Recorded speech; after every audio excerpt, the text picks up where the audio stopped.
അങ്ങനെ 2 മാസത്തെ വെക്കേഷനൊക്കെ കഴിഞ്ഞ് ഇന്നതേ സ്കൂൾ വീണ്ടും തുറക്കാണ് ട്ടോ. ചീരുട്ടി ഇപ്പൊ 4ാം ക്ലാസ്സിലേക്കായി. അതേപോലെ ലിച്ചുട്ടി 7ാം ക്ലാസ്സിലേക്ക് ആയിട്ടോ. എന്ത് പെട്ടെന്നാല്ലേ ഓരോ വർഷങ്ങളൊക്കെ പോണത്. ഇത്രയും ദിവസം നേരം വൈകി എഴുന്നേറ്റിട്ട് ഇനി നേരത്തെ എനിക്കില്ലേ, മക്കൾക്ക് സ്കൂളിൽ പോകാൻ പറ്റില്ലേ, ലഞ്ച് ആവില്ലേ, ഇങ്ങനെ ആലോചിച്ചിട്ട് മൊത്തത്തിൽ ടെൻഷനായിട്ട് ഇന്നലെ സത്യം പറഞ്ഞാൽ എനിക്ക് ഉറങ്ങാനേ പറ്റിയിട്ടില്ല. അതുകൊണ്ട് തന്നെയാണോന്ന് അറിയില്ല, അലാം അടിക്കുന്നതിന് മുന്നേ തന്നെ ഞാനിത് നേരത്തെ എഴുന്നേറ്റിട്ടുണ്ടായിരുന്നു കേട്ടോ. സ്കൂൾ ടൈമിൽ 8 മണിക്ക് ഇറങ്ങണ്ടേനെ 7 മണിക്ക് വിളിച്ചാൽ പോലും എഴുന്നേക്കാത്ത ആൾക്കാരാ. ഇന്നതേ 6:15 ആകുമ്പോഴേക്കും നേരത്തെ എഴുന്നേറ്റു രണ്ടുപേരും വന്നിട്ടുണ്ട് കേട്ടോ. ഇന്ന് ബ്രേക്ക്ഫാസ്റ്റിന് പുട്ടും കടലക്കറിയും ആണ് കേട്ടോ. ഇത്രയും നാൾ കാലത്ത് എഴുന്നേൽക്കുമ്പോഴാണ് ഇന്ന് ബ്രേക്ക്ഫാസ്റ്റിൽ എന്തുണ്ടാക്കാം അല്ലെങ്കിൽ ലഞ്ച് എന്ത് വെക്കാന്നൊക്കെ ആലോചിച്ചിരുന്നത്. ഇനിയിപ്പോ അങ്ങനെയൊന്നും പറ്റില്ല. തലേ ദിവസം തന്നെ എല്ലാം തീരുമാനിച്ചില്ലെങ്കിൽ പണി പാളും. ഇനിയിപ്പോ എന്തൊക്കെ പ്ലാൻ ചെയ്ത് വെച്ചാലും ഈ ഒരു സമയത്ത് ഞാൻ ഫുൾ ടൈം ഓട്ടം തന്നെയാണ് കേട്ടോ ആവാറ്. എത്ര നേരത്തെ എഴുന്നേറ്റ് കഴിഞ്ഞാലും ഈ ഒരു സമയത്ത് മൊത്തത്തിൽ ഒരു തിരക്ക് തന്നെയാണ്.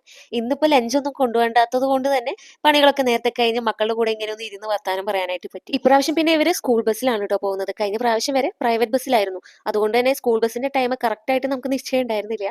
അതുകൊണ്ട് തന്നെ ഇന്ന് 7:30 ആകുമ്പോഴേക്ക് യാത്രയായി ഫുഡൊക്കെ കഴിച്ചിട്ട് രണ്ടുപേരും വെയിറ്റിംഗ് ആയിരുന്നു കേട്ടോ. വെക്കേഷനിലുള്ള ഓളിയിടലും ബഹളും തല്ലുകൂട്ടൊക്കെ കഴിഞ്ഞ് സ്കൂൾ തുറന്ന് പോകുമ്പോൾ ഇന്ന് ചെറിയൊരു വിഷമം ഇല്ലാതില്ല.